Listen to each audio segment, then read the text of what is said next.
Making that connection, building that 2-on-1. Look, when you build this 2-on-1 again, you're bridging, dragging, making that connection to the collar. Once you have that going, if they start to posture up, drag that arm across, not the end of the world, pushing the bicep. And again, look, see how I'm rotating in this direction? Really important to understand.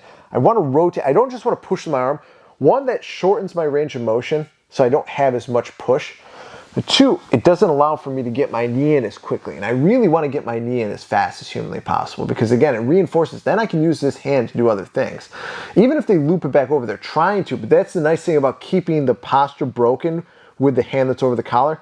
This is active as it needs to be. So if the person is not really posturing up, I don't have to constantly be trying to force them down. Okay? If the person is not trying to posture up, I don't have to constantly be forcing them down. But if they do try to posture up, I can be using this. Again, and that's the thing. The reason this arm doesn't need to be just framing, I have the knee there, I want it to do other things. So when it comes into this position, I can frame and pull this other arm out so I can get my top leg involved so I can start attacking this arm. Because I want the arm that corresponds with the top leg to be the one making connection to start.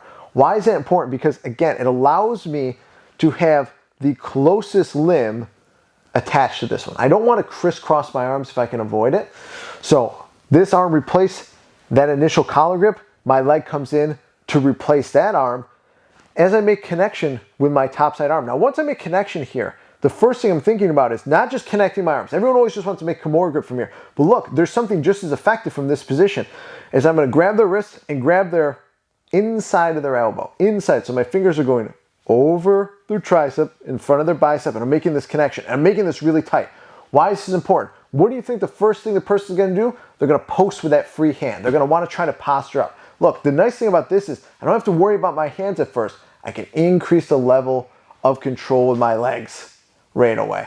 I just drop that foot, the top foot, behind my bottom leg. And how do I do that? Again, look, he starts to posture up. I just extend that leg away and I push down with my top leg. Oh, now I have better control. Look, I'm increasing the level of control. It makes it harder for the person to escape.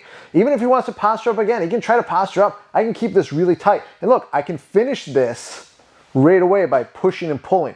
Push and pull. I can try to get my hand in here, but I'll tell you right now, it's as effective just by pulling on the grip you have on their elbow and pushing that wrist. And when you push that wrist, don't push it up towards your knee. Push it towards the midline of their back. Because the more you do this and then you pull, you'll actually get the illicit response that you're looking for. Push and pull from this position. So look, you're here.